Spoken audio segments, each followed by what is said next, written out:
네, 여러분 안녕하세요. 중동 전쟁의 전개가 정말 심상치 않습니다.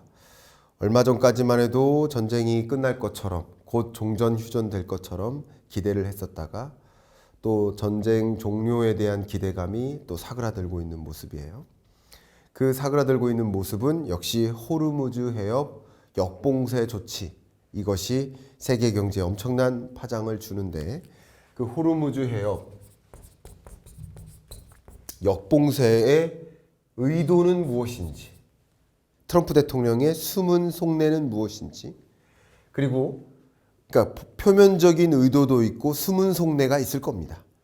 그것을 말씀드리고, 그리고 그 역봉쇄에 따른 파장,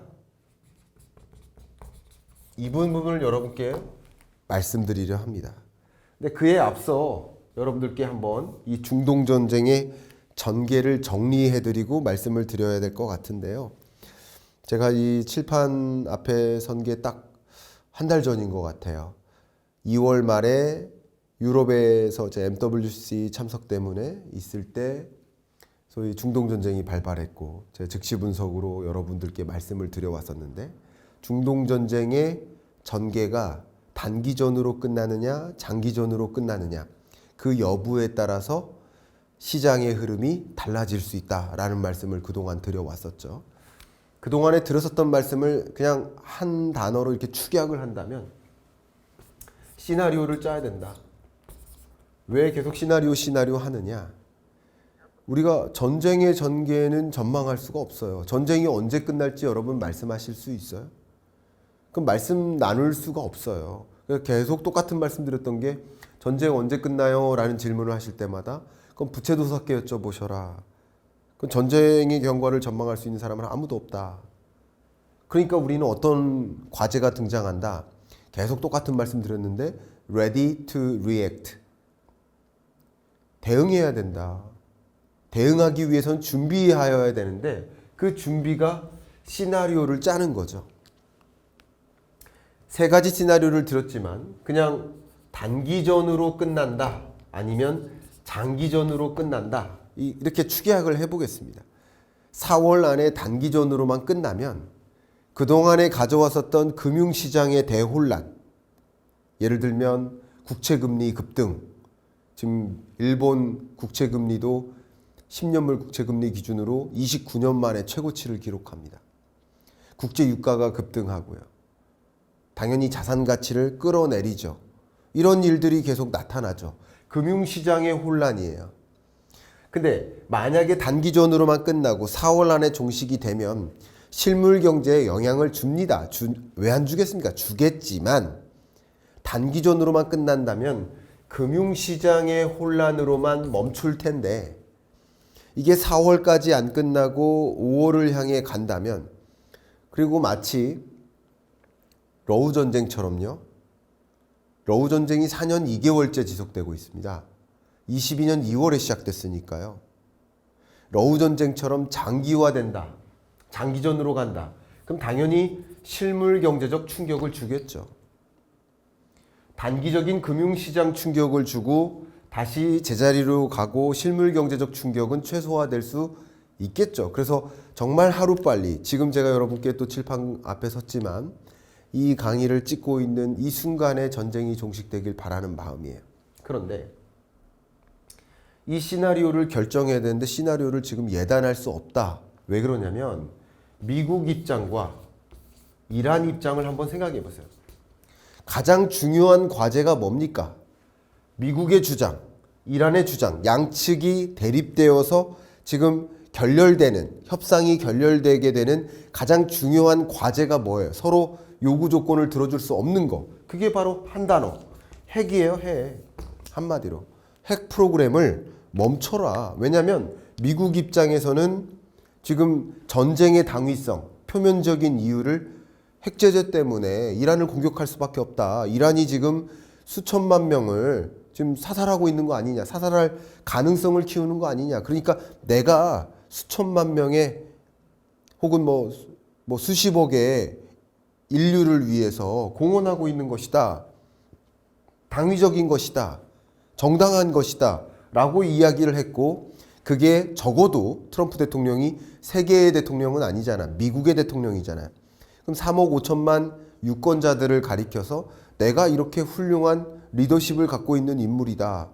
나 중간선거 때 많이 지지해다오. 공화당을 이기게 해다오. 그 명분이죠. 만약에 미국이 이 핵 프로그램을 제동하지 못한 채 셀프 종전을 한다면, 그러면 국내 정치적 명분을 완전히 잃기 때문에 이란의 요구에도 불구하고 미국은 핵에 있어서는 물러섬이 없을 가능성이 있어요. 그런데 이란의 요구는 또 뭐예요? 미래에 추가적인 공격 가능성이 있을 수 있어. 그러니까 내가 자주국방 능력을 갖춰야 돼. 다른 건 몰라도 핵을 가지고 있다면 함부로 못할 거야. 이란도 이것은 물러섬이 없는 것이고 미국도 이것에는 물러섬이 없는 거예요. 그러면 미리 말씀드릴게요. 제가 생각하는 그러니까 나머지 요구 조건이 있습니다. 이란이 내세운 10가지 항목이 있고 미국이 내세운 15가지 항목이 있습니다. 그건 알고 있습니다만 이 물러섬 없이 이 핵을 가지고 논의를 하는데 결과적으로 중재안이 내려지지 않겠습니까? 휴전이 된다면, 종전이 이루어진다면, 그죠? 그 종전 협상의 과정에서 그 중재안은 결국 이 핵에 있어서 일정 부분 둘이 서로 물러섬이 있을 거라는 거예요. 저의 추론입니다. 그 물러섬은 뭐냐면 이란의 핵 개발을 1년 정도는 멈춰다오. 중간선거 때까지는 멈춰다오. 예를 들면. 아니면 트럼프 정권 기간 동안에는 멈춰다오. 트럼프 대통령이 왕이 아니잖아요. 그러니까 스트롱맨들 보세요. 시진핑 주석, 모디 총리, 푸틴 다 왕권이잖아요. 거의. 그죠? 거의 왕권이잖아요. 지금 몇 년째 지금 하고 있습니까? 근데 트럼프 대통령은 임기가 남아 있잖아요. 그 임기 기간 동안에는 핵 프로그램을 멈춰줄게. 그 나름의 트럼프 대통령으로서도 정치적 명분이 서겠죠. 이란도 그 기간까지 그래 멈춰줄게라는 것은 그 정도는 물러섬이 있어야 될 것이고, 물론 핵 프로그램 공식적으로 멈춰줄게라고 해놓고 핵 개발 작업을 어디선가 뭐 밀실에서 계속 추진할 수도 있는 거죠. 그건 저도 모르죠. 이 핵농축 프로그램을 얼마나 지속할지는 저도 모르죠. 어쨌든 이란으로서는 그래 1년 정도는 혹은 3년 정도는 멈춰줄게. 그러나 그 기간 동안 전쟁 복구나 뭐 무기 체계 보강이나 이런 문제가 많이 남아 있으니까 해야 될 게 많아. 그래 그렇게 해줄게. 그래야만 이 전쟁이 휴전에서 종전으로 갈 수 있지 않을까라고 생각을 합니다. 그런데 이것하고 지금 말씀드리는 호르무즈 해협 역봉쇄 조치의 의도는 무엇이냐, 무슨 관계가 있느냐라는 부분 말씀드릴게요. 자, 하나하나 가겠습니다. 저는 트럼프 대통령이 미국의 호르무즈 해협 봉쇄의 의도는 1번, 한마디로 인질극이다. 그러니까 호르무즈 해협이 인질인 거죠. 미국의 포로로 삼은 거예요. 호르무즈 해협을. 왜 그러느냐? 얼마 전에 여러분 기억하십니까? 하르그 섬, 그 밖에 몇몇 섬들뿐만 아니라 뭐 에너지 시설, 또 하르그 섬은 이란의 전체 원유 수출액의 90%를 차지하는 그런 지역이죠. 하르그 섬이. 그러니까 하르그 섬의 군사 기지를 폭격하면서 그 하르그 섬 안에 얼마나 많은 에너지 시설과 또 수출 하역 시설 이런 것들이 다 완비되어 있지 않습니까? 부두나 이런 것들이.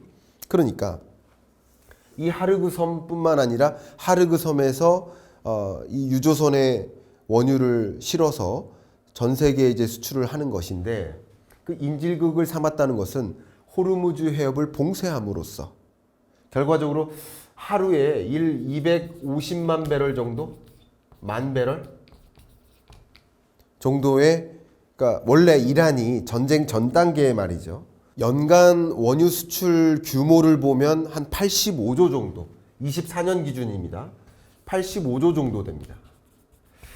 물론 이란 경제가 지금 많이 침몰하다시피 해가지고 너무나 지금 기울고 있죠. 유엔 봉쇄 조치, 유엔의 경제 제재 조치, 그 이후에 이란 경제가 굉장히 안 좋은 상태입니다. 그 안 좋은 상태에서 경제 규모가 수축된 건 맞지만 이 규모도 전체 이란 GDP에서 기여도로 봤을 때 기여도입니다. 한 25%가량의 기여도가 있습니다. 그러니까 호르무즈 해협을 완전히 봉쇄 조치함으로써 원래 호르무즈 해협을 통과하는 그 하루에 100척 정도의 이 선박들이 다 지나지 못하고 있고 수천여 척의 호르무즈 해협 통행이 지금 막혀 있는 상태인 거죠. 그죠? 그런 과정에서 호르무즈 해협을 원천 봉쇄시킨 것은 어쨌든 인질극이다. 이란이 계속 전쟁을 치르려면 돈이 있어야 되는 거예요. 제가 그동안도 말씀드렸듯이 이 전쟁을 계속 치르는 것은 의지만으로 갖고 하는 게 아니라 더하기 보급이다라는 표현을 썼어요. 이 보급, 즉 무기도 있어야 되지만 총도 있어야 되지만 쌀도 있어야 전쟁을 치르는 거예요. 그래서 이 보급이라는 관점에서 봤을 때 호르무즈 해협을 봉쇄하는 것. 물론 호르무즈 해협을 봉쇄하면 나머지 물동량도 지나지 못해요. 지금 한 척도 들어가고 나가는 배가 없어요. 그러면 이것은 결국 인질극으로 작용함으로써 물론 이란의 원유 수출이 아니더라도 다른 중동 산유국들의 원유 수출도 호르무즈 해협을 통과하지 못하고 있단 말이에요. 미국의 역봉쇄를 통해서. 그러니까 결과적으로는 이 호르무즈 해협을 인질로 잡아둠으로써 결과적으로 국제유가가 치솟고 그 국제유가가 치솟는 것은 당연히 국채금리 상승으로 이어지는 거예요. 왜냐하면 이 중간에 어떤 영향이 있기 때문에 기대인플레를 자극하기 때문에. 일단 그렇게 가정을 한다면 적어도 다른 나라의 원유 공급도 제동이 걸리고 중국이나 인도로 공급하는 원유 공급도 제동이 걸리겠지만 일단 무엇보다도 이것저것 다 막는 과정에서 이란의 원유 수출을 막는다. 그럼 이것을 통해서 가뜩이나 이란 경제가 어려워졌고 피폐해졌고 에너지 시설도 많이 파괴됐고 군사 장비도 많이 파괴됐는데 이걸 막음으로써 우리 핵협상 해야 되니까 우리 종전선언 해야 되니까 종전협상 과정에서 핵에 있어서 좀 물러섬이 있어야 돼. 내가 이거 인질이니까. 그러니까 호르무즈 해협 봉쇄 조치는 인질극인 것이다. 왜냐하면 핵협상을 위해서. 그러면 호르무즈 해협 통행시켜줄게. 이란 너네 다시 수출해. 시켜줄게. 그럴 대신에 핵은 물러섬이 있어야 돼. 결국 핵을 요구하기 위해서 이것을 제시하는 것이다. 트럼프 대통령의 협상 전략이죠. 관세부가 왜 했습니까? 제가 2025년 내내 관세 가지고 말씀을 드렸는데 관세를 부과할 거야. 관세 때릴 거야. 관세 피하고 싶어? 그러면 미국에 투자해. 미국에 공장 지어. 미국으로 밸류체인을 옮겨. 마찬가지죠. 이거 막을 거야. 막았으니까 핵협상 물러서. 이걸 얻어내기 위한 강경한 인질극 조치다. 이렇게 설명을 하겠습니다. 기본적으로 이 인질극은 기본적으로 이란의 수출길을 막는 것이다. 수출을 막는 것이다. 두 번째, 그 밖에 어떤 의도가 있을까? 저는 무기 공급도 차단하는 것이다. 얼마 전에 트럼프 대통령이 중국을 겨냥해서 추가적인 이란에 대한 무기 공급을 제한하라. 무기 공급 계속하면 가만두지 않겠다. 응당한 대가를 치를 것이다. 뭐 이런 식으로 표현했었거든요. 그 얘기는 곧 무기 공급이 지금 이루어지고 있다라고 트럼프 대통령은 정보력을 갖고 있으니까 그렇게 판단할 거예요. 그러니까 무기 공급하지 말라라는 것인데 호르무즈 해협 봉쇄 조치 그거 자체는 이란으로 향하는 무기 공급 그 밖에 생필품 쉽게 말하면 이란은 원유 수출하고 나머지 생필품을 수입해다가 쓰는 나라인데 무기 공급도 부족해지고 생필품 수급도 차질이 있다. 이렇게 되면 전쟁을 치르기가 어렵죠. 같은 결입니다. 수출 못하게 막고 수입 못하게 막는 것. 수출과 수입을 다 통제함으로써 이란이 소위 보급 상황, 의지는 있지만 그 보급 상황 막겠다. 그런 의도겠죠. 여기에 또 한 가지 감춰진, 숨겨진 의도라고 한다면 호르무즈 해협 통행료 부과에 대한 안건입니다. 트럼프 대통령이 어쨌든 미국과 이란 간의 뭔가의 협상 과정에서 뭔가 이란의 요구를 들어줄 건 들어줘야 될 거예요. 들어줘야만 미국의 요구를 또 받아낼 걸 받아내겠죠. 근데 그 들어줄 것 중에 이란이 강경하게 요구하는 것 한 가지가 뭐예요? 복구비 될라. 근데 복구비를 미국이 대준다면, 전쟁을 가격한 나라가 복구비를 대준다면 스스로 잘못을 시인하는 격이 될 수 있고 적어도 미국 국내 정치적으로 좋지 못하겠죠. 국내 정치적으로 지지를 못 받겠죠. 그러니까 복구비를 직접 대줄 수는 없어요. 그것에 대한 대안으로서 통행료 부과를 나름 이란 측의 요구를, 이 통행료 부과에 대한 고민은 그동안 많이 했었을 겁니다. 그러니까 이것을 요구할 수 있다라고 볼 수 있겠죠. 물론 이게 자꾸 많은 분들이 제가 이것에 동의하느냐, 제가 이거 통행료 부과에 동의하는 게 아니에요. 여러분 동의하세요? 저는 저도 동의하지 않아요. 찬성하냐 동의하냐의 논의가 아니라 통행료 부과가 이루어질 것인지 어려울 것인지 무산될 것인지를 진단할 필요는 있겠죠. 근데 어렵다고 보는 논리가 뭐예요? 국제법이죠. 근데 국제법을 가지고 얘기를 한다면 지금의 전쟁은 국제법적으로 맞아요? 국제법상에 하메네이 사살도 가능한 거예요? 마두로 사태도 가능한 거예요? 전쟁은 국제법적으로 맞아요? 이란의 호르무즈 해협 봉쇄 조치는 국제법적으로 타당해요? 지금 국제법적으로 타당하지 않은 일들이, 물론 미국의 호르무즈 해협 역봉쇄도 마찬가지예요. 국제법적으로 타당한 일들이 벌어지고 있냐고요. 온통 지금 일어나고 있는 지경학적 현상들이 국제법적으로 지지를 받을 수 없는 일들이 벌어지고 있는데 호르무즈 해협 통행료만을 가지고 국제법 때문에 안 된다라는 주장이 맞냐는 거예요. 제 의견은. 맞지 않아요. 맞지 않지만 통행료가 부과될 수 있다. 왜냐하면 트럼프 대통령으로서는 협상의 과정에서 내가 거기 전쟁 복구비를 줄 수는 없지만 이걸로 전쟁 복구비 마련해 라는 거잖아요. 근데 호르무즈 해협의 역봉쇄, 지금 역봉쇄를 한 의도는 이 통행료를 결국 부과하긴 부과할 텐데 여기에 미국은 뭐를 갖고 싶은 거예요? 돈도 돈이에요. 비즈니스맨이라고요. 돈도 돈입니다. 그러나 장악권을 갖고 싶을 거예요. 트럼프 대통령이 이런 거 굉장히 좋아합니다. 그린란드 탐내죠? 대놓고 이야기하잖아요. 북극 항로도 관심 많죠? 이런 걸 장악하고 영토, 권한이라는 관점에서 영토, 이런 것을 굉장히 좋아하는 사람이죠. 장악권을 갖고 싶고 수익을 영위하겠지만 그 수익의 일부를 이란한테 돌려주면 되지 않느냐. 이거 공동사업하자. 수익을 배분해 주겠다. 그러니까 장악권은 내가 갖겠다. 하기 위해서 지금 갖고 있는 겁니다.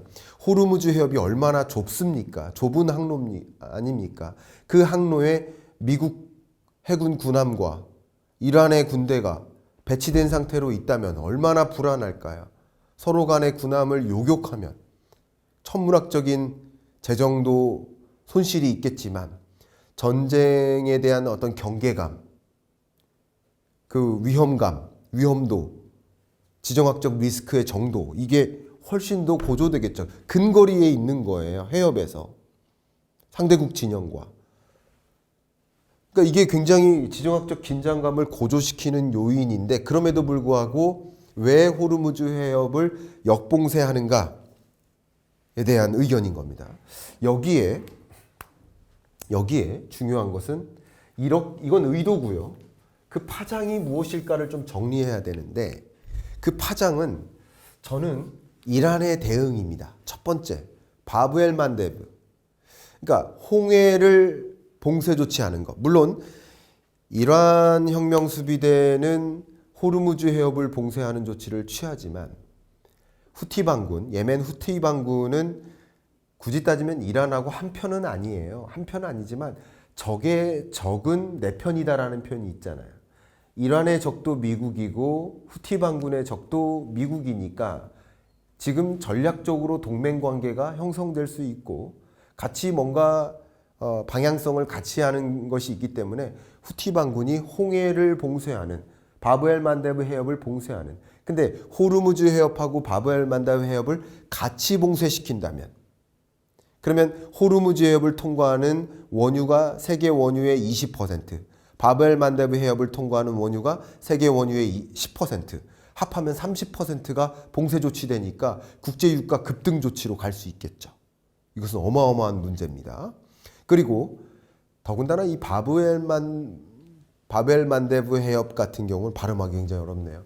이 해협 같은 경우는 원유 수송 경로로서의 의미보다는 상품 수송 경로로서의 의미가 더 커요.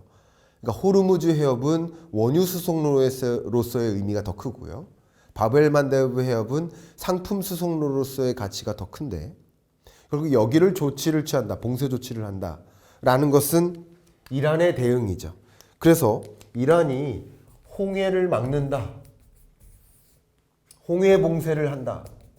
그러면 이랬을 때는 그 파장은 결과적으로 이란의 맞대응이니까요. 맞대응으로 간다. 그럼 전후는 고조되고 국제 유가는 급등하고 국채 금리가 또 상승하고 주식시장은 또 조정되겠죠. 이 파장 중에 저는 개인적으로 예의주시하는 게 지금까지 이야기 안 나온 게 있죠. 중국의 대응. 왜냐하면 지금 여러분 호르무즈 해협을 봉쇄하기 시작하면서 중국향 선박은 오히려 더 늘었습니다. 중국이 이란산 원유를 더 많이 사주고 있어요. 그러니까 우회적으로 전쟁을 지원해주는 격이 되고 국제유가가 올라간 상황 하에서 중국은 더 저렴하게 원유를 수입하고 있어요. 인도도 마찬가지. 터키도 그렇고요. 그럼 이런 나라들 같은 경우는 호르무즈 해협을 역봉쇄한다. 지금 한 척도 못 지나다니거든요. 그럼 이렇게 되면 그동안 수혜를 받던 중국은 무기도 수출하지 말래네. 그리고 더군다나 중국으로 향하는 원유 공급도 멈추겠네. 그럼 중국은 어떻게 할까요? 자, 중국 무섭죠. 제가 무서운 얘기하는 게 아니라 지금 중국에 대한 얘기를 얼마 전에 했잖아요. 더군다나 중국은 지금까지 지켜만 보고 있었어요. 오히려 이런 국면에 세계 모든 국가가 에너지 자립도를 키우자 하면서 재생에너지 설비를 보강하는 움직임이 거대하게 움직입니다. 그렇게 탄소 중립 외치면서 UN 파리 기후협약 약속하고 2020년부터 탄소 저감 노력하겠다고 외치다가 다 수포로 돌아가고 있었는데, 그죠? 이 전쟁 때문에 에너지 자립도를 키워야 되고 석유 의존도를 낮춰야 되고, 그러니까 재생에너지 산업을 키우자 하면서 재생에너지 최대 강자가 누구였습니까? 중국이었죠. 중국의 엄청난 지금 그러니까 가장 이 중동 전쟁이 장기화되는 것에 웃고 있는 나라가 중국이었던 거예요. 하하하 하면서. 그런데 중국이 대응할 방향은 두 가지죠. 저도 몰라요. 어떻게 대응할지. 한 가지는 중국이 강경하게 대응할 수도 있겠죠. 미국에 대해서 무기 공급 계속한다든가. 아니면 중국도 군함을 보낸다든가. 예를 들면 강경하게 대응할 수도 있고요. 아니면 중국이, 자, 이 부분 중요합니다. 중재자로서 부상할 수도 있겠죠.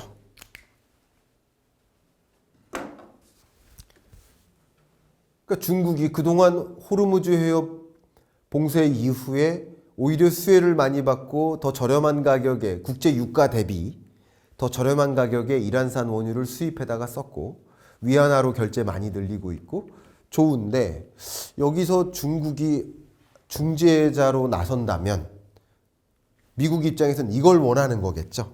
미국의 숨은 의도는 이거지 않을까. 그러면 이게 파장이죠. 이렇게 가면 파장이고요. 중재로 나갈 것도 긍정적인 파장이죠. 그럼 이것도 어느 정도 인질극이나 이런 효과도 있겠지만 중국이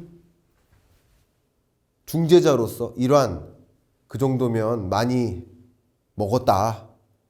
그냥 트럼프 대통령 정권 기간 동안만 핵 개발 멈춰라 라는 종류의 중재자로서, 왜냐하면 파키스탄이 제2의 중재안을 마련하고 있는데 그 중재안이 다 미국 측도 이란 측도 원하지 않는 거예요. 협의점을 찾을 수가 없어요.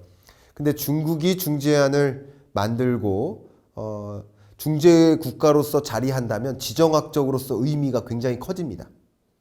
위안화를 국제통화로서, 기축통화국으로서 달러를 제치고 기축통화국으로서 간다는 의미는 아니지만 기축통화국으로서의 지위를 격상시켜 나갈 수 있어요. 중재국적 의미를 더 부과한다면.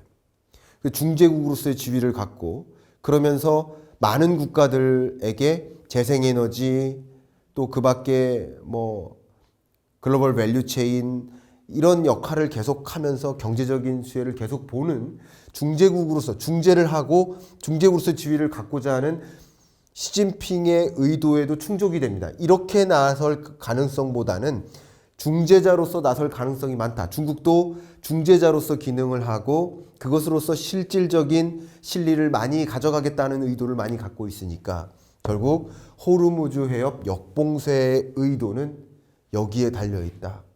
사실은 호르무즈 해협 역봉쇄가 중요한 것이 아니라 핵 개발에 대한 미국 측의 입장을 요구할 텐데 이란이 안 하겠다라고는 안 할 겁니다. 그죠? 안 하겠다라고는 안 할 거고요. 안 하겠지만 당분간 안 하겠다라는 표현을 하면서 실제 종전의 양상으로 가지 않을까. 물론 이 과정이 아무리 이 시나리오를 그려도 이 과정이 예측이 참 어렵습니다. 여러 가지 변수들이 계속 등장하니까요. 어쨌든 여러분들은 단기간, 장기간에 걸쳐서 어떤 시나리오들이 전개될지를 판단해야겠고 결과적으로는 호르무즈 해협 통행료 징수 과정으로 갈 가능성이 있겠죠. 그러면 그 호르무즈 해협 통행료 징수의 과정은 과연 비트코인으로 할 것인지 스테이블 코인으로 할 것인지 아직 결정이 안 내렸죠. 그 부분 지금부터 말씀드려 보도록 하겠습니다. 정말 많은 분들의 질의가 과연 이 글씨가 왜 이렇게 두꺼워요? 해협 통행료 부과될 것인가 여부입니다. 제가 사실 글씨를 더 잘 쓸 수 있는데 잘 써볼까요? 한번? 잘 쓰죠? 통행료. 근데 급하게 쓰다 보니까 이렇게 흘렸어도 이해를 해주세요. 좋습니다. 글씨 자랑까지 하고 있네요. 자, 가겠습니다. 호르무즈 해협 통행료. 일단 통행료 부과는 가능하다라는 말씀을 앞에서 드렸어요. 그죠? 가능하다. 왜냐하면 국제법으로서는 불가능하지만 국제법적으로 진단 내리고 하는 일들이 하나도 없다. 전쟁도 핵개발도 하메네이 사살도 호르무즈 해협 봉쇄도 그 어떤 것도 국제법에 맞는 것이 없다. 호르무즈 해협 통행료 부과도 국제법상 맞는 게 아니다. 그런데 여기서의 쟁점은 많은 분들이 비트코인으로 받을까? 물론 위안화는 맞아요. 위안화는 지금도 위안화로 결제하고 있어요. 위안화 결제 비중을 늘리고 있어요. 이란 원유는 중국으로 공급할 때 위안화로 결제하는 비중을 계속 늘려나가고 있습니다. 그거는 이미 하고 있는 거니까. 그러니까 호르무즈 해협 통행료도 위안화로 하는 건 맞는 거예요. 근데 나머지를 비트코인 혹은 스테이블 코인으로 할 것인가? 이 질문이 많이 있어요. 자, 근데 잠깐 이 자산 시장에 대해서 정리를 할게요. 정말 많은 분들이 질문을 주고 계시길래 이 부분 정리부터 하겠습니다. 제가 숱하게 말씀을 드렸지만 금은 안전자산이에요? 위험자산이에요? 안전자산이에요. 그리고 비트코인, 코인은 위험자산이에요? 안전자산이에요? 위험자산이에요. 그러니까 코인이라는 이 자산을, 비트코인이라는 자산을 디지털 골드라는 표현을 쓴 것 자체가 저는 큰 실수다라고 생각을 합니다. 그런 의미에서 금처럼 안전자산이라는 의미에서 디지털 골드라고 이름을 칭했던 게 아니에요. 그 별칭은. 전혀 다른 성격의 자산이다. 비트코인은 위험자산이고 금은 안전자산이다. 물론 코이너분들은, 코인을 좋아하는 분들은 위험자산으로 분류하는 것 자체를 기분상해 하시는 것 같은데 그런 의미가 아니라 그냥 금은 통상적으로 지정학적 리스크가 고조되고 경제위기 가능성이 올라가고 불안감, 자본시장에서의 불안감이 상대적으로 고조될 때 선택하는 안전자산 선호 현상으로서 선택되어지는 자산이 금인 거고, 상대적으로 불안감이 축소될 때, 안도감이 많이 생길 때, 전쟁에 대한 공포감이 완화될 때, 불안감이 축소될 때, 전쟁 없어, 이제 장밋빛 그림만 있어, 코스피는 올라갈 거야, 기업들의 실적 기대는 높아질 거야 라고 할 때 적극적으로 투자하는 위험자산 성격이 강하다. 물론 금과 코인 사이에 어중간하게 배치된 것 중에 하나가 여기에 아마 주식이 있을 거고요. 그죠? 여기 어딘가에 뭐 예를 들면 부동산도 있을 것이고요. 채권도 여기 있을 것이고요. 뭐 이런 식으로 구분하면 되겠죠. 그렇죠? 이런 식으로 구분하면 될 겁니다. 자, 확정 짓고자 말씀드리는 게 아니라 여러분이 개념화하실 때 여러분이 갖고 계신 여러 자산들을 이렇게 개념화하시면 좋겠다. 이렇게 먼저 말씀드릴게요. 근데 많은 분들의 질문이 왜 이 전쟁 중에 유독 금값이 떨어졌느냐. 보통 위험이 고조될 때는, 불안감이 많아질 때, 공포감이 커질 때는 금값이 더 오르기 마련인데 왜 금값이 유독 조정됐느냐. 그것을 말씀드리겠습니다. 관전 포인트가 몇 가지 있는데요. 1번.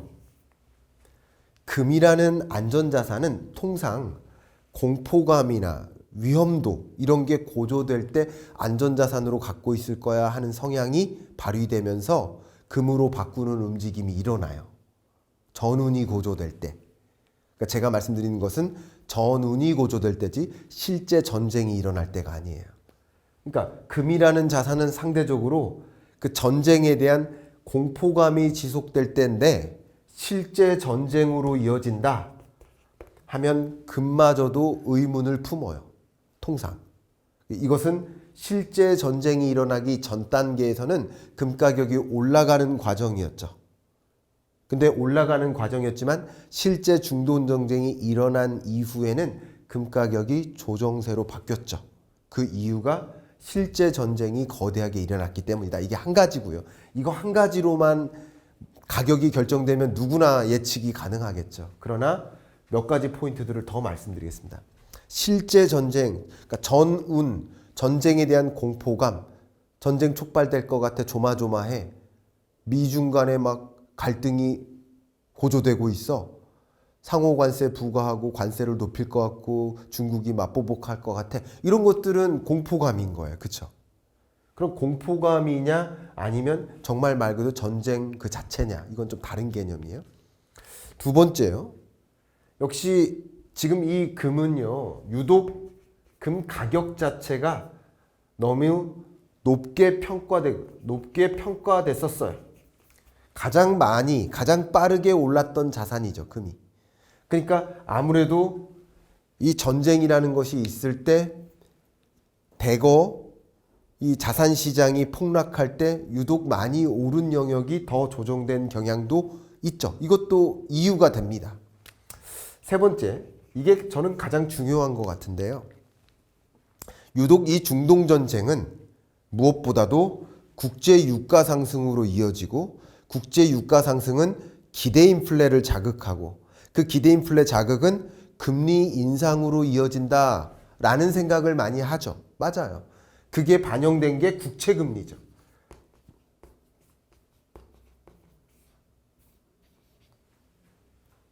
국채 금리가 상승할 때 금은 당연히 조정됩니다. 그러니까 통상적으로 유동성이 많이 공급되고 전쟁에 대한 공포감, 지정학적 리스크가 같이 맞물릴 때 돈은 많이 유동성이 뿌려지고 있는데 이 유동성을 어디로 옮길까? 안전한 자산 금으로 옮겨야지 했었는데 진짜 전쟁이 일어났네. 유동성은 축소되네. 국채금리는 올라가네. 하니까 대조정이 있는 것이다. 상대적으로. 전쟁 와중에 금 가격이 더 치솟을 줄 알았더니 오히려 금 가격이 조정됐었던 그 대표적인 배경은 이런 것이다. 유동성에 대한 기대감이 금 가격, 소위 앞으로 유동성이 폭발할 거야, 돈의 가치가 떨어질 거야. 그럼 그것에 대한 대체, 그 돈의 가치가 떨어지는 그 현상에 대응하기 위해서 갖고 있던 자금을, 저축했던 자금을 금으로 옮겨야지 하는 움직임이 일어났는데 금리 인상한다더라, 국채금리는 실제 상승한다더라 하는 움직임이 같이 맞물렸기 때문에 소위 금 가격이 조정된 것이다. 그러니까 지금은 지금의 현상을 이해할 수 있는 틀을 가지셨으면 좋겠습니다. 그렇게 말씀드릴게요. 그런데 반대로 금 가격이 조정된 이유는 코인 가격이 상대적으로 올라서다 라고도 할게요. 왜냐하면 돈은 계속 이동하는 거예요. 주식에서 벌어요. 번 돈을 예를 들어서 뭐 수익 실현해요. 그러면 저축으로 갖고 있죠. 현금이죠.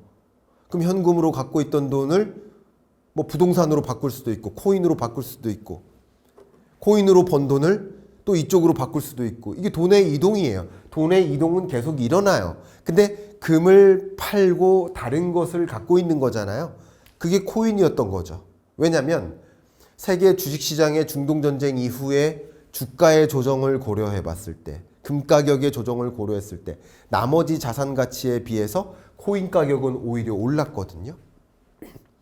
가장 전쟁 발발하고 하메네이 사태 있었을 때 그때가 저점이라고 한다면 그 이후 다른 자산 가치가 이렇게 급락한 거에 비하면 코인 가격은 나름 이렇게 됐었다. 거의 유지만 해도 가장 많이 오른 거라고 볼 수 있겠죠.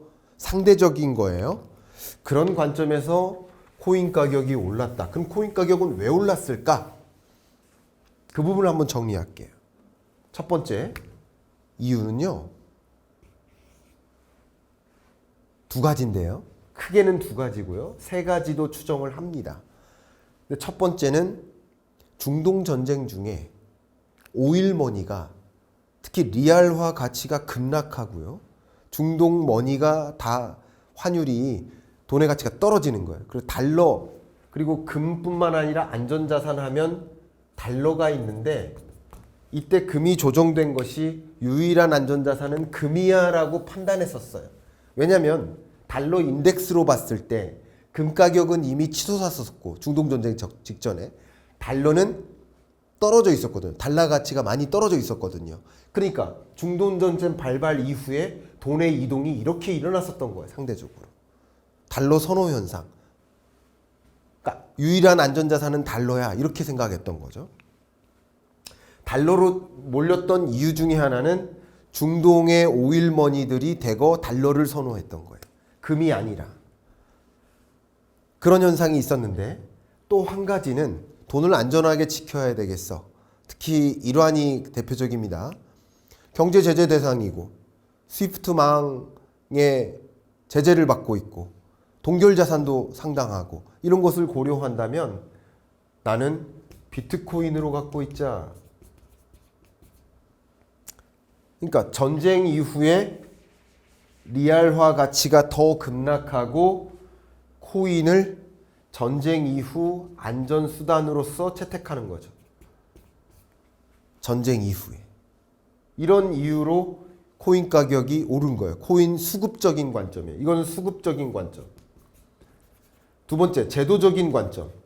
제도적으로는 현재로서는 미국의 크립토 액트 4대 크립토 시장의 입법안이 4월 말쯤에는 마크업 되고 그리고 아마도 6월 말 정도면 발효되지 않겠나 라고 추정하고 있어요. 물론 IB들이 전망하기를 뭐 5월에 발효될 거야 라고 전망하는 기관도 있고 6월에 할 거야 아니면 그 이후에 될 거야 아니면 27년에 되어야 발효될 거야 라고 보는 시각도 물론 있습니다.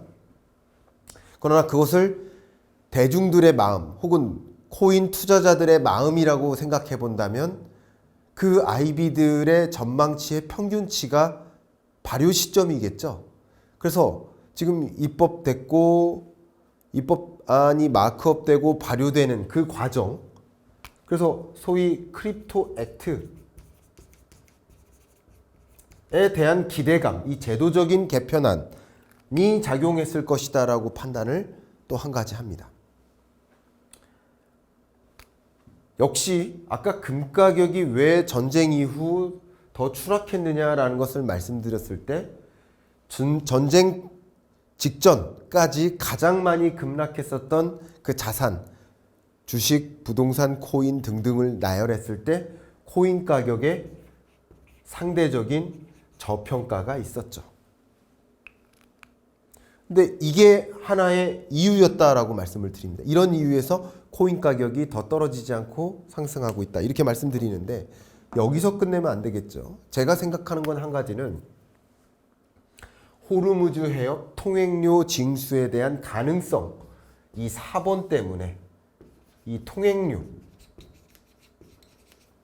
그러면 통행료를 비트코인으로 받든 스테이블 코인으로 받든 비트코인과 스테이블 코인 간의 연관성을 생각해 보면 당연히 통행료를 비트코인 혹은 스테이블 코인으로 받게 되면 비트코인에는 긍정적이죠. 그리고 앞서 말씀드렸었던 만약에 호르무즈 해협 통행료를 비트코인이나 스테이블 코인으로 받게 된다면 이 상관성 때문에, 상관성이 있다는 말씀은 여러 차례 드렸죠. 비트코인을 매수한다. 그러면 비트코인에 투자한다. 그러면 통상 현금을 스테이블 코인으로 바꾸고 바꾼 스테이블 코인으로 비트코인을 거래하는 그 절차 때문에 비트코인 수요가 늘어난다. 스테이블 코인 발행 수요가 늘어난다는 개념이 돼요. 이게 상관관계예요. 두 번째는 스테이블 코인 발행량이 많아지면 그건 미국 국채를 매입해 주는 기능이 있고 미국 국채를 매입해 준다. 양적 완화와 유사한 효과가 있어요. 그것은 역시 유동성 장치이기 때문에 비트코인 가격을 끌어올리는 둘 간의 플러스 상관관계가 있어요. 그러니까 그런 것을 고려했을 때 아무래도 코인으로 돈을 안전하게 옮기자 하는 움직임이 더 가세를 했을 것이다. 이 부분도 코인 가격이 다른 자산에 비하면 다 조정되는 국면에 코인 가격은 조정이 안 됐거나 덜 됐거나 오히려 완만한 상승을 보였다라는 것은 이렇게 해석을 할 수가 있지 않을까 의견을 드려봅니다. 자, 그러면 중요한 것이 다시 이제 본론으로 돌아와서 호르무즈 해협 통행료를 정말 비트코인으로 할 것인가 스테이블 코인으로 할 것인가.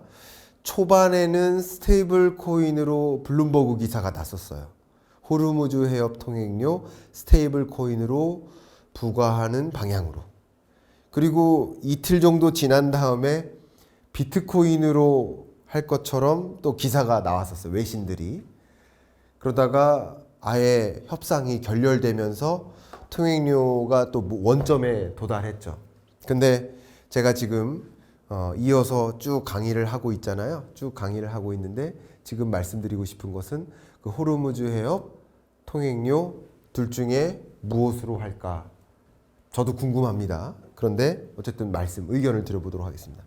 먼저 미국 측의 요구는 스테이블 코인으로 할 것이다. 미국 측의 요구는. 근데 미국 측의 요구는 왜 그러느냐? 호르무즈 해협 통행료를 부과하는데 왜 비트코인 혹은 스테이블 코인으로 하려고 하느냐부터 먼저 정리를 한다면 첫 번째, 기존 통화 시스템에 대한 신뢰가 망가졌습니다. 통화 시스템이 붕괴됐습니다. 통화 시스템 붕괴. 뭐 이렇게 표현을 해볼게요. 때문이다.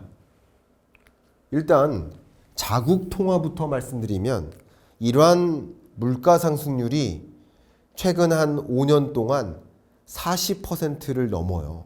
매년. 우리나라 물가 상승률이 2.1%고요.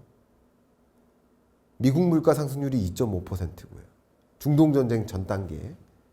중동전쟁 이후에도 우리나라 물가 상승률 전망치가 2.6%입니다. 그런데 이란의 물가 상승률은 40%다. 42%다. 43%다.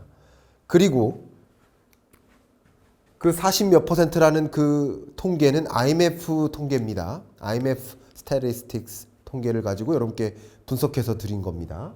그 다음에 이란의 월별 물가 상승률을 계산해 보고 싶어 가지고 제가 이란 중앙은행 홈페이지에 들어갔는데 불과 4월 초중순까지만 해도 이란 중앙은행의 홈페이지가 열려 있었습니다. 그래서 거기서 데이터를 좀 많이 확인했었는데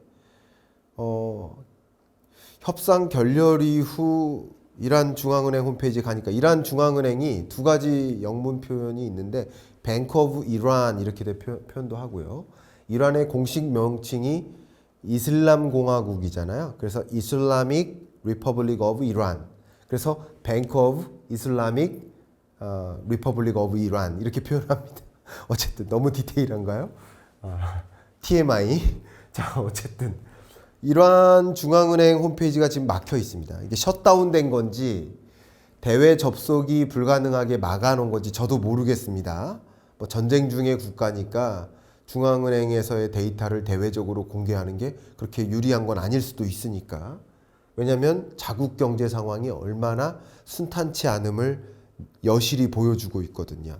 근데 그 이란 중앙은행 물가 상승률 통계를 보니까 2월까지만 제가 알고 있어요. 그게 62%입니다. 여러분께도 말씀드렸었죠. 그러니까 우리나라 물가 상승률이 3월 2.2%인데 이러한 물가 상승률이 62%다. 이건 정말 어마어마한 건데 그게 2026년에만 그런 게 아니라 2025년, 4년, 3년, 2년 지금 줄곧 유엔 제재 이후에 이러한 경제가 완전히 파탄 지경이고 그러다 보니까 이러한의 통화 가치가 의미가 없어요. 그냥 종이 조각이 된 거예요. 그러니까 그런 마당이니까 통화 시스템이 붕괴된 것이고요. 또 한 가지는 달러를 받는다. 달러도 스위프트 제재 이것 때문에 당연히 지금 스위프트 제재 때문에 돈을 못 받고 있는데요. 그러니까 제재 대상이니까 달러로 받을 수 없다. 달러로 받는다는 얘기는 스위프트망을 통과해야만 된다는 얘기니까 기존 금융망을 통과한다? 그럼 통행료를 받을래야 받을 수도 없는 거예요. 이것은 불가능한 거예요. 달러로 받는 거는. 그리고 달러로 받아서 리알화로 교환한들 리알화가 무슨 의미냐.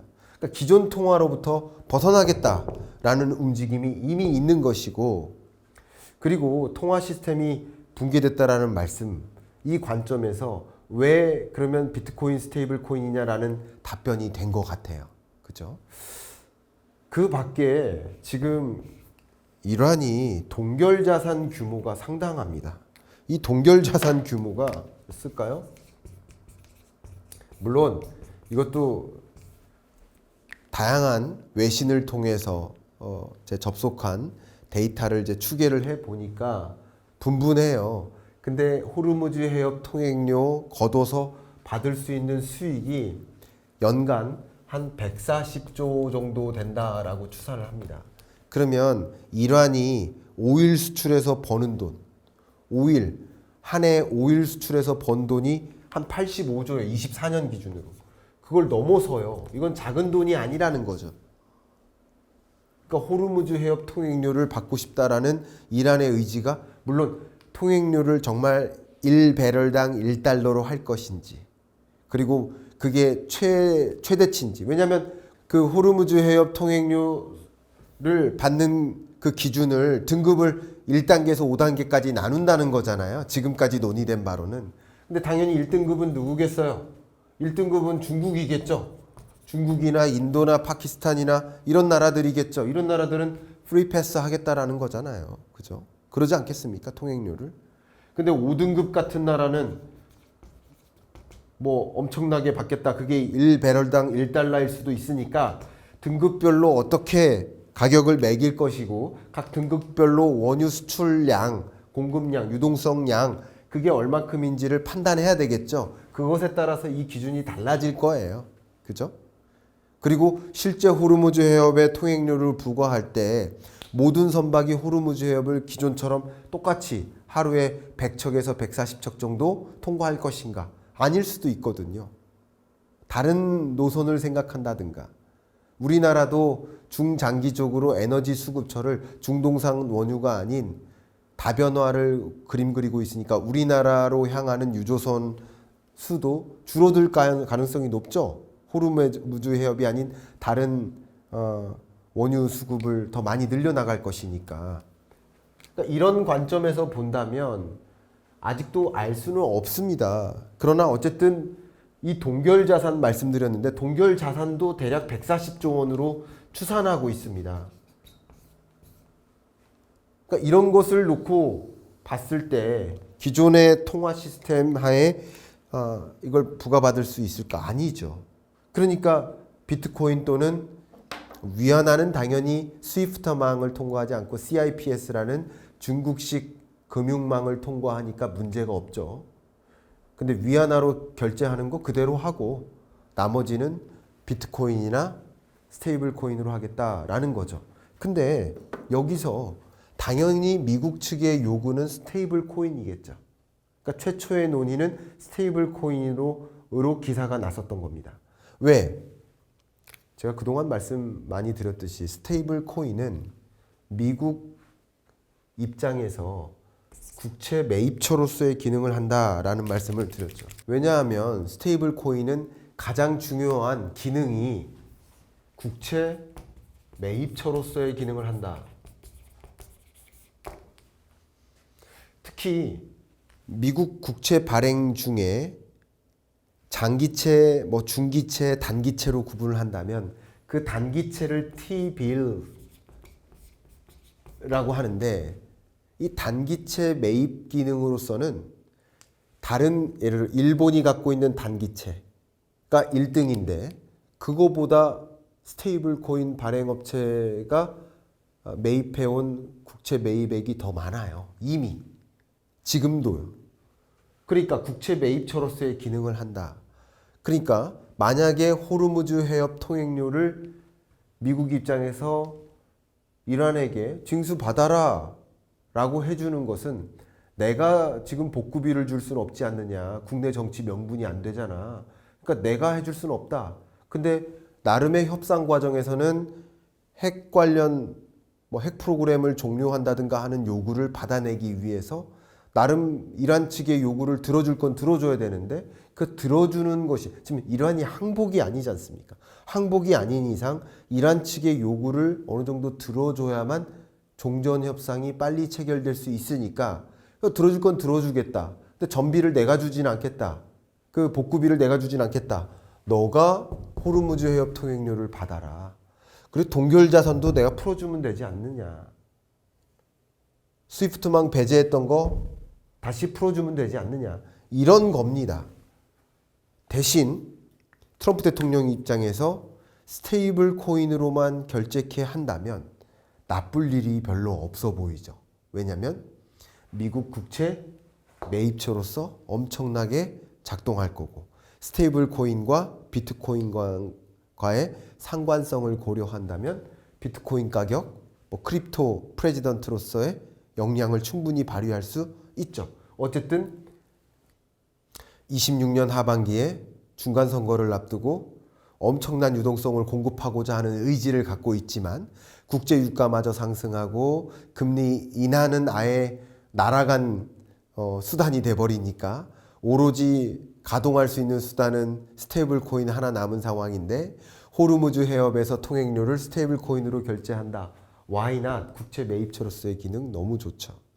더군다나 이 스테이블 코인이 갖고 있는 두 번째 기능이 통화 패권 전쟁입니다.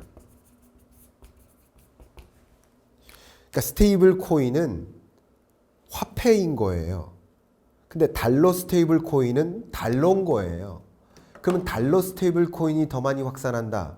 너도 나도 달러 스테이블 코인을 쓴다. 그럼 달러를 쓰는 거예요.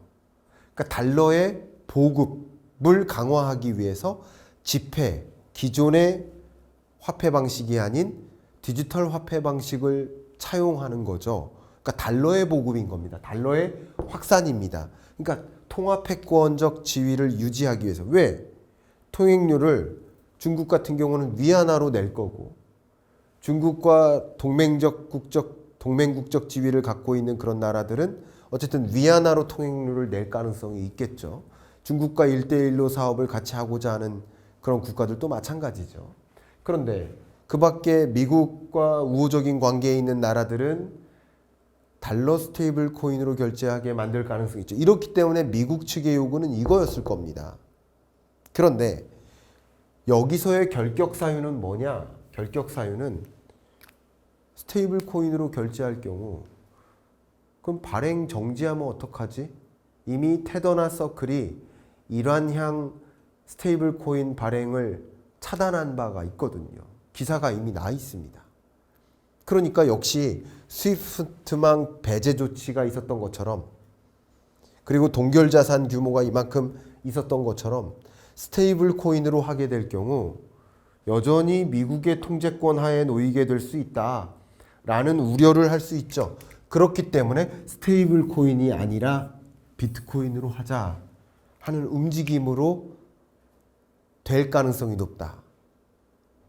근데 물론 미국은 계속 스테이블 코인으로 얘기를 하겠지만 뭐 어떤 관점에서 협상이 타결되고 스테이블 코인으로 결정될지 비트코인으로 결정될지는 모르지만 그러나 의견을 드린다면 비트코인으로 될 가능성이 조금 더 높아 보인다.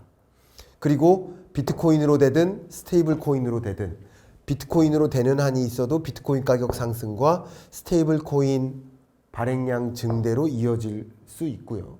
스테이블 코인으로 결정돼도 스테이블 코인 발행량이 늘어나면 그것은 미 국채 매입처로서의 기능을 더 적극적으로 수행할 수 있고 그것은 유동성 공급 장치니까 비트코인 상승의 흐름을 만들 수 있고요. 그리고 어쨌든 이런 움직임이 가해진다면 미 의회에서 지금 걸려있는 크립토 액트를 마크업하고 발효시키는데 더 국민적 지지를 받을 개연성이 있고요. 그런 관점에서 왜 비트코인일까 스테이블 코인일까에 대한 관점의 답변을 다 드립니다. 그래서 기존 통화 못 믿겠다. 달러도 안 된다. 그죠? 스위프트망 때문에 안 된다. 이런 것들을 기본적으로 보시면 좋겠고 여기에 한 가지 더 해본다면 지금 이런 종류의 모든 논의는 국제법적으로 맞지 않습니다. 우리나라가 왜 통행료를 내야 되는가? 저도 의문입니다. 근데 지금 이루어지고 있는 정말 모든 일들이 국제법적으로 지지를 받을 만한 일이 하나도 없어요. 그러니까 국제법적인 관점에서 논의될 사안이 아닌 것이다. 이렇게 말씀을 드려요. 그렇지만 이러한 입장에서는 어쨌든 국제사회의 관심과 감시를 받을 거 아니에요. 통행료를 징수받을 때. 그럼 역시 스위프트망을 통과하거나 스테이블 코인으로 하거나 한다면 국제사회로부터의 감시를 받을 텐데 감시로부터 벗어나고 싶겠죠.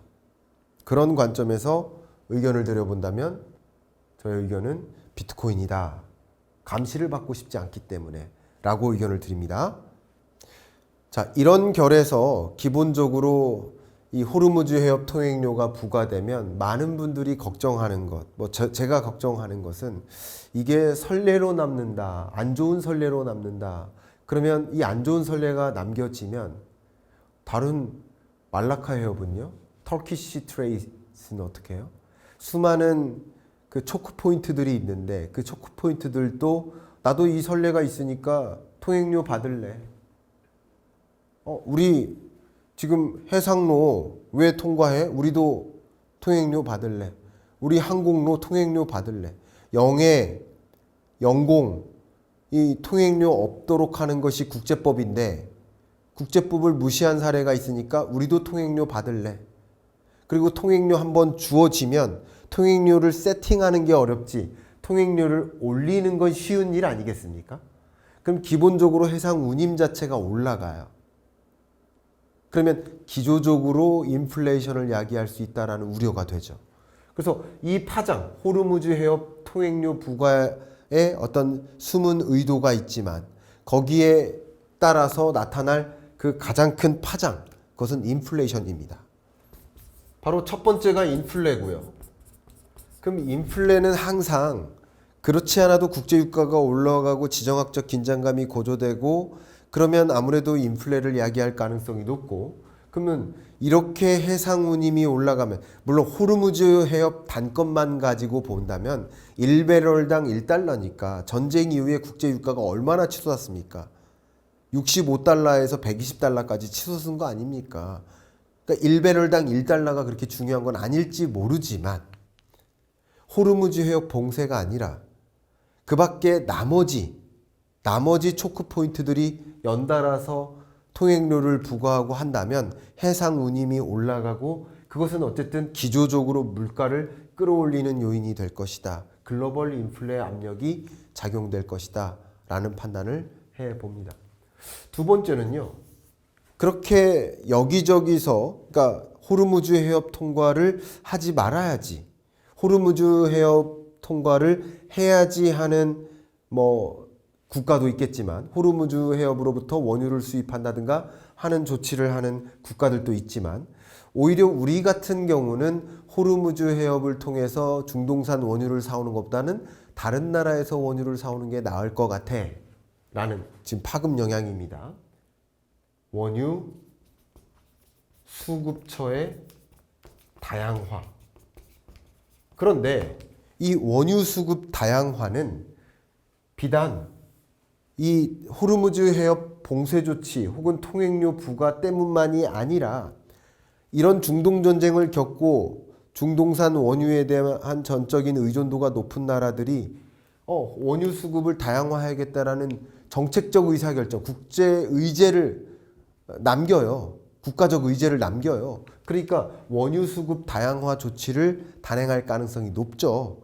그래서 지금 정유업계에서 물론 우리 너무나 이제 많은 분들이 다 알고 계신데, 우리나라 원유 공정 자체가 중진류에 의존하고 있기 때문에 빠른 속도로 다른 나라의 경질류를 수입한다든가, 이 원유의 성격이 다르잖아요. 황해 함량이라든가 이런 것들이 다 다르기 때문에 정제 공정상 다른 원유 수급으로 대체하기가 어렵다라는 이야기는 다 알고 계시죠. 그렇지만 그럼에도 불구하고 원유 정제 시설의 구조적 개편, 물론 이 원유 정제 시설을 구조적으로 개편하는데도 하루 이틀의 과제가 아니죠. 그러니까 이게 뭐예요?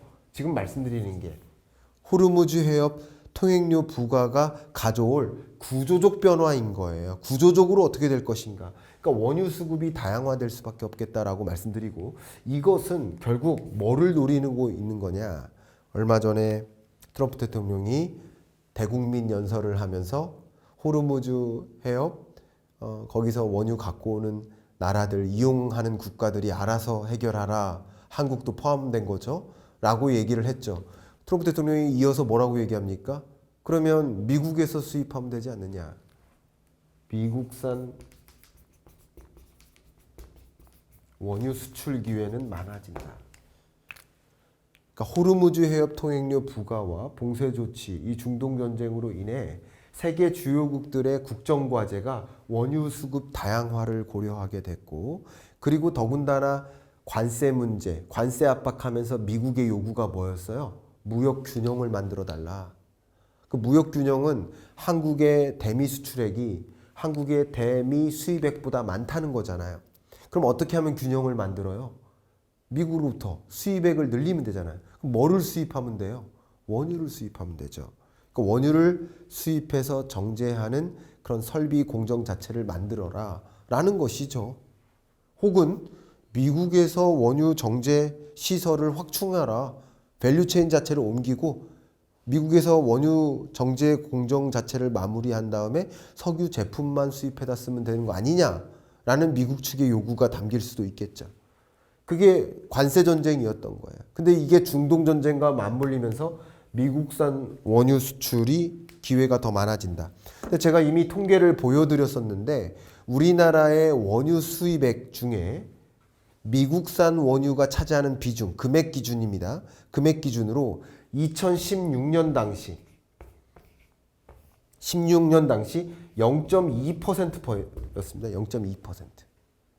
근데 2025년 약 10년이 지난 지금 16%를 넘어섭니다. 이미 우리나라가 미국으로부터 수입하고 있는 전체 원유에서 미국산 원유가 16%를 초과한다고요. 이미요.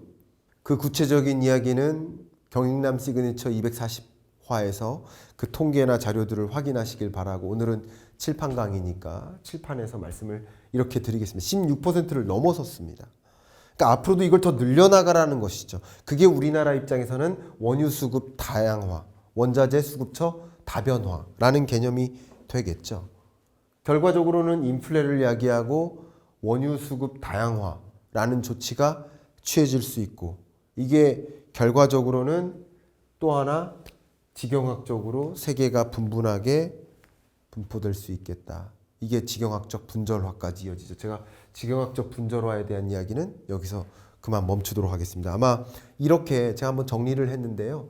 이런 것이 결국 호르무즈 해협 통행료 부과에 따른 영향이라고 볼 수 있겠고요. 결국 이 중동 전쟁의 장기화가 된다면 제가 경제 전망치를 수정 조정해야 된다라는 말씀을 드렸죠. 근데 저만 수정하는 게 아니라 OECD도, IMF도, 월드뱅크도, ADB도, 뭐 한국은행이나 기재부 다 마찬가지예요. 왜요? 중동 전쟁을 가정했습니까? 26년 경제를 전망할 때 가정하지 않았던 변수가 등장한 거잖아요. 그럼 등장했으면 등장한 걸 반영한 전망치를 수정해서 제공을 해야 되죠. 그게 경로가 바뀌는 거예요.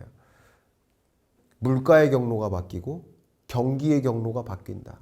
그러니까 물가와 경기의 경로가 바뀌니까 물가는 더 올라가는 경로로 바뀌는 것이고 경기는 더 꺼지는 방향으로 바뀌는 것이죠. 중동 전쟁이 격화되고 장기화되면 될수록 이 경로는 더 강해질 겁니다.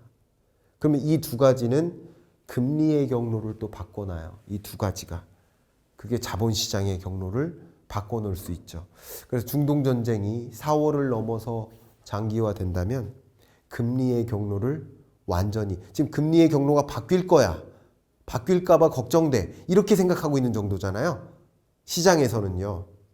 근데 아예 실제 높은 인플레를 만나고 경기의 경로를 바꿔놓으면 금리의 경로가 바뀌면서 자본시장의 경로도 바뀔 수 있다. 소위 유동성 장세를 25년, 26년 그림 그리고 있었는데 그 기대가 쪼그라들 수도 있다 하는 이야기를 전해드립니다. 제가 또 1시간여 동안 칠판 앞에 서서 호르무즈 해협 봉쇄를 비롯한 중동 전쟁의 전개에 따라서 어떤 배경이 있고 향후 어떤 흐름 파장으로 이어질지를 말씀을 드렸는데, 여러분들이 이런 흐름을 판단하시는데 참조가 되시기를 바라고, 이런 시나리오를 그리면서 적절히 ready to react, 충분히 대응할 수 있는 준비가 되는 시간이 되기를 바라겠습니다. 그 밖에 다른 영상을 통해서 추가적으로 여러분께 정리 말씀드리도록 하겠습니다. 감사합니다.